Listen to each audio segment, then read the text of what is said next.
Dr. Rush said, just take them. You'll find out what they do. And he put them in the bag and they set out. Now they didn't explore on foot. Most of the time they were exploring by boat. They explored in the riverways. So they had this big giant boat called a keel boat.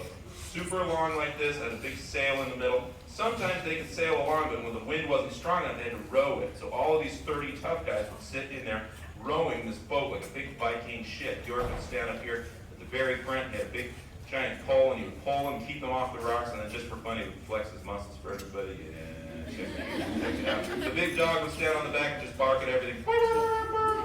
And Lewis and Clark would stand up here on the back, and they would map everything that they saw.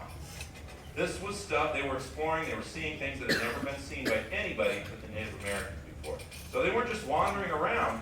They were mapping it out to the next explorers. And they were seeing what was there, and they would look out on to the landscape in front of them, and they were seeing things that had never been seen by European Americans or African Americans ever in the history of the world. And they would look out there and see amazing new things every day. One day they saw a new animal. They said, "What's that? Is it a giant fox? Is it a tiny wolf?" "No, it's something brand new. It's a coyote." Interesting. And they would go out there and they would study it and they would make notes, because remember, Thomas Jefferson was a naturalist and he wanted to know what kind of animals he had just bought in the Louisiana Purchase. And they said, "Oh, let's go study its movements." And then somebody on the boat would say, "You know what we need to find out? It's a brand new animal. We got to find out what that new animal tastes like." So they would get one of the hunters, and the hunters would shoot the coyote, bang! And that night they would have a coyote barbecue. They would discover coyote tastes weird. And the next day they would be going along and they would look up into the mountains and they would see another new animal. It was like a deer, but it had straight horns. Never before seen by anybody but the Native Americans. It was the antelope. And that night they would have an antelope barbecue. And they got really excited to see new animals every day. One day they saw a new type of bird that nobody had ever seen before. Now I want you to use your imagination and imagine what it would be like to see this bird if you didn't know one existed. They saw pelicans for the first time. Can you even imagine how weird that would be to see a pelican? York probably looked at that pelican and was like, "That is the ugliest seagull I have ever seen.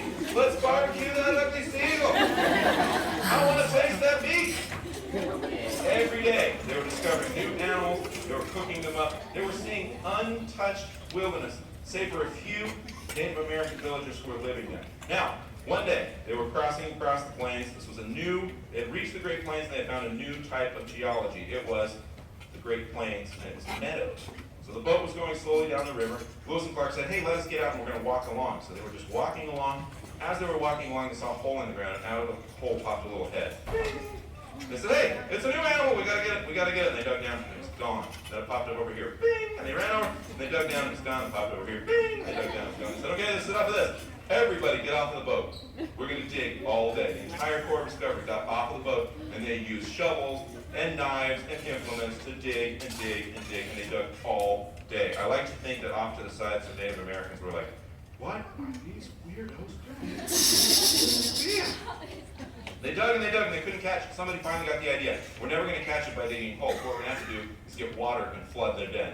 So they got water. They formed a bucket brigade and they formed water all down into these holes. Finally, it flooded and now washed a little soggy prairie dog. And they grabbed it and they said, "We did it!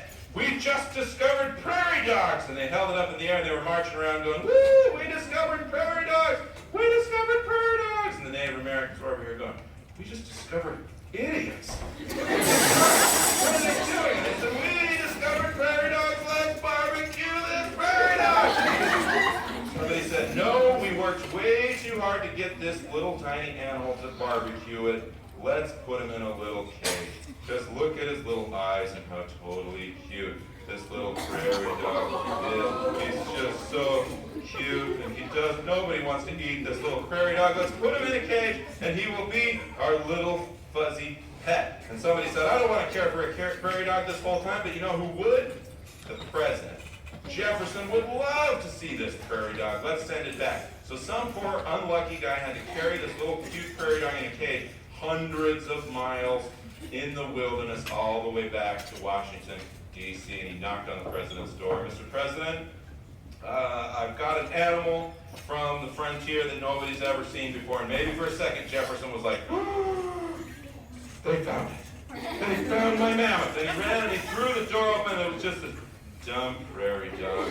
And then he looked at it, but the longer he looked, the bigger his eyes got, the bigger his smile got. A little heart popped out of his head, and he hugs the prairie dog cage, and he said, "I love you, prairie dog." And the prairie dog said, "I love you, Thomas Jefferson." Okay, I'm sorry. I got carried away, you guys. Lewis and Clark did not discover a cute talking prairie dog. This was a regular prairie dog. I'm going to erase his face right there. We go. It was a regular prairie dog. It couldn't talk. You got it? It doesn't talk. It's a regular prairie dog, but it lived in Jefferson's office in its little cage for the rest of its life. When it died, Jefferson had it stuffed, and people would come from all over the world, dignitaries and stuff, and he would say, "Look at that. That is the prairie dog that Lewis and Clark brought back," and it was super awesome. But let's get back to Lewis and Clark, because we're almost to the end here. Things get a little grosser the closer we get to the end.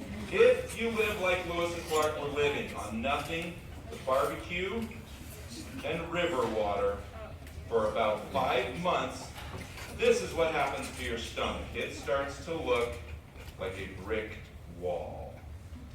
They were only eating meat, and if you only eat meat, it starts to form big, giant blocks in your stomach.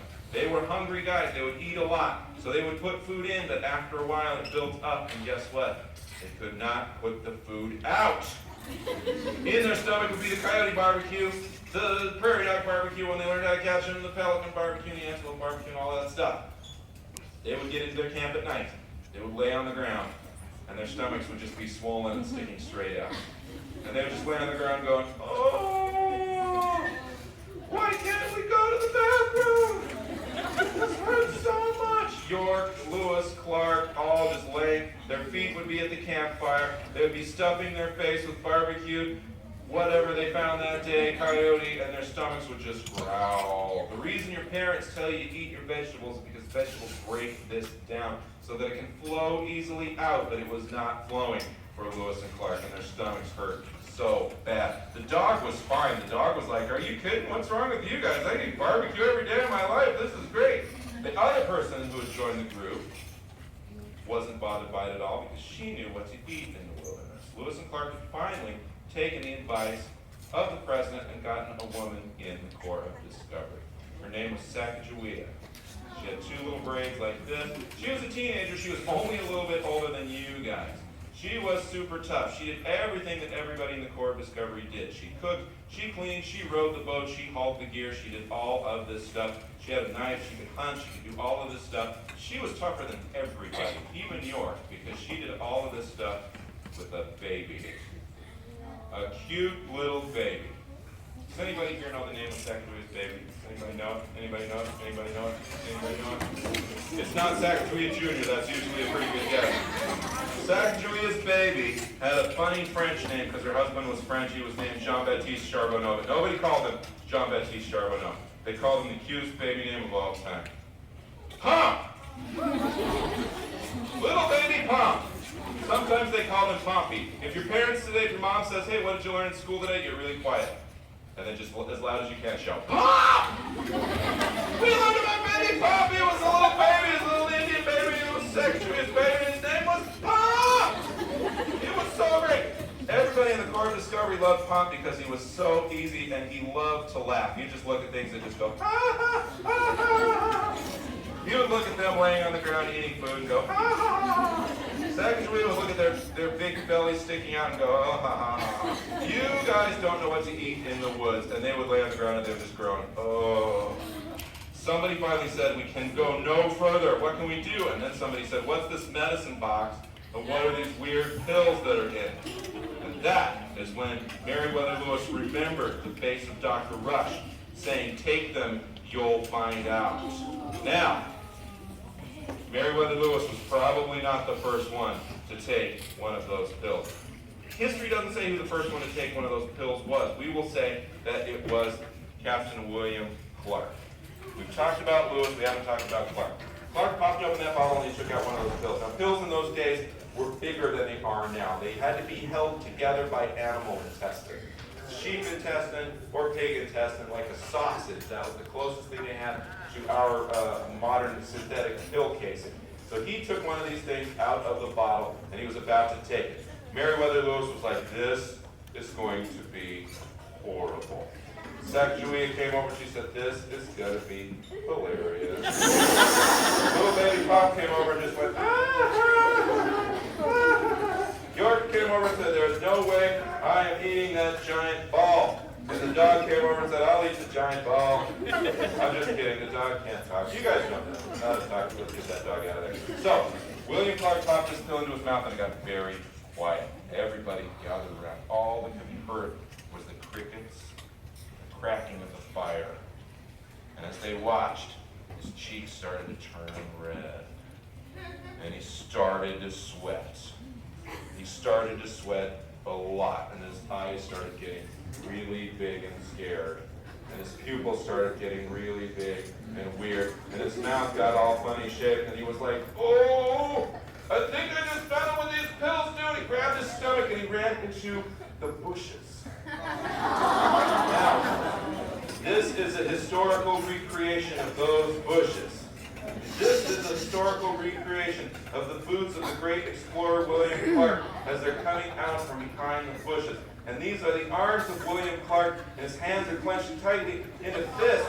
And then his face, his eyes are pinched shut like this, and his teeth are gritted, and his hair is flying up, and his hat's on crooked. Suddenly he started screaming, "Ah!" And there was a gigantic explosion.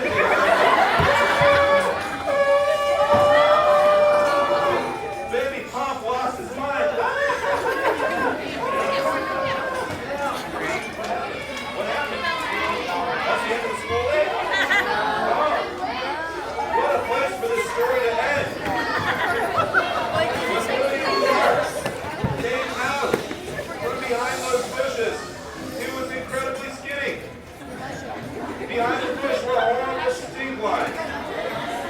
William Clark held out the can of pills and he said, you guys, these pills work. Everybody has to take one of these pills. So I don't know what the sneakiest day in American history was, but it could be the day they all handed out these billion pills and there was just explosions going on all over the woods. The animals were all running away from the forest. The baby Pom couldn't even breathe. He was laughing so hard. From that day on, nobody called them Dr. Rush's billion pills anymore. They changed the name of those pills in their journals. They changed their name to Thunderclapper pills. Or just Thunderclappers. Teachers, if you don't believe me, Google Lewis and Clark plus Thunderclappers. You'll discover that this horrible story is true. When I heard that story, the first thing I wanted to know was what is inside a Thunderclapper pill that makes it so potent. The answer to that is 100% liquid metal mercury. Mercury, if you haven't seen it, is like silver that flows like pancake syrup. We know all of this is true because Lewis and Clark wrote about it in their journals. We also know it's true because of this final historical fact. If you hike the Lewis and Clark Trail today with a metal detector, you can find their exact camping spot. Because 200 years ago, Lewis and Clark ate that mercury and they pooped it on the ground. You made it to the end for yourself to hang.